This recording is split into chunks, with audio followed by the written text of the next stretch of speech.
अरहम ने आयशा का हाथ पकड़कर एक झटके से इसे उठाया। आयशा इसकी आंखें डालते ही और सहम गई। अरहम ने झटका देते ही इसके बैक गले की डोरी तोड़ डाला, जिससे इसके कंधों से कमीज सरकना शुरू हुई। क्योंकि आयशा का सामने का गला काफ़ी बड़ा था, आयशा के सारे ड्रेसेस अरहम शाह की ख्वाहिश पर ही तैयार किए जाते थे और वो आयशा के लिए ख़ास तौर पर ऐसे ड्रेसेस मंगवाता जिसके बैक और फ्रंट दोनों गले डीप होते।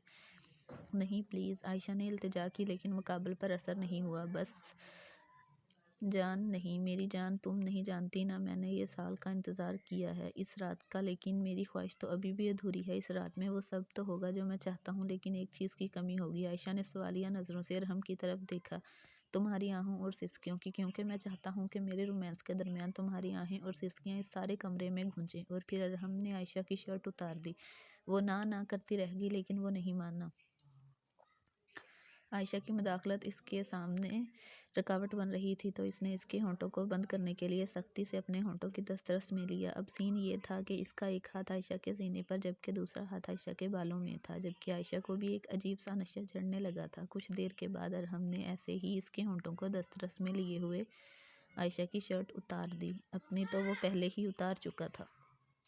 अरहम मुसलसल इसके होंठों को अपनी दस्तरस में लिए हुए था और हाथ से इसका सीने को सहला रहा था। आयशा बिन पानी की मछली की तरह तड़प रही थी। अब हाल ये था कि आयशा शर्म से नज़रें भी नहीं उठा पा रही थी, क्योंकि अरहम ने तो पहले ही इसकी शर्ट उतार दी थी। वो इस वक्त सुर्ख रंग की ब्रा में मौजूद थी, और सबसे कमाल बात तो ये थी कि इसके सीने के बिल्कुल ऊपर 2 तिल थे, जिनको देखकर अरहम तो पागल हो रहा था। रात के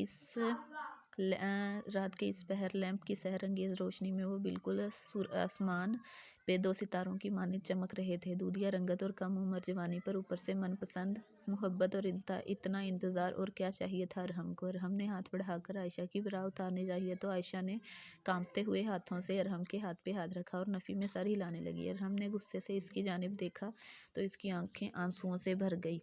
उठो, वो साइड पे होते हुए एकदम दहाड़ा तो आयशा सहम के तकिए से और चिपकी। मैंने कहा उठो। वो आयशा को हिलते ना देखकर फिर से गिराया था। आयशा कांपती टांगों के साथ ना चाहते हुए भी बेड से उठी और इसे हाथ पकड़ते हुए ऐसे ही वॉशरूम की तरफ घसीटने लगा। रात के 2 बजे बिना गीज़र ऑन किए वो बर्फ़ जैसे ठंडे व्याख पानी के नीचे इसे धकेलते हुए सामने खड़े इसकी सज़ा को इंजॉय करने लगा। वो ऐसा ही था, जब भी आयशा इसकी कोई बात ना मानती तो वो इसे ऐसे ही सज़ा देता कि वो पलटकर फिर से अरहम की बाहों में ही समा जाती। इसकी दूधिया रंगत पर वो चंद कपड़े गीले होकर इसके जिस्म से चिपक गए थे और मज़ीद इसके सरापे को दिलकश बना रहे थे। बर्फ़ से यक ठंडा पानी आयशा के जिस्म पर पड़ते इसके अंदर के हर अज़ा को गोया बर्फ़ करने लगा था। चंद ही मिनटों का खेल था कि आयशा के होंठ नीले पड़ने लगे और वो थर थर काँपने लगी, लेकिन वो सितमगर सामने खड़ा इसकी बेबसी का तमाशा बहुत आराम से देख रहा था। आयशा ने एक शिकायती नज़र इसकी तरफ डाली और भागते हुए इसके सीने से आ लगी, कि वो जानती थी कि अगर इसने ये ना किया तो वो इसके लिए फिर से कोई मज़ीद सज़ा चुनेगा। आयशा के सीने से लगने की देर थी कि अरहम के गुस्से में कुछ कमी आई और इसने इसको ऐसे ही पकड़े पानी के नीचे ले आया। लेकिन अब फ़र्क ये था कि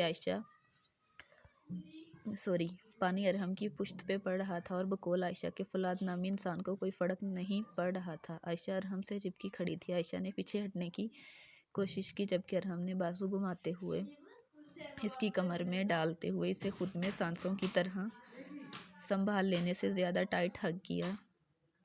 अरहम प्लीज़, मुझे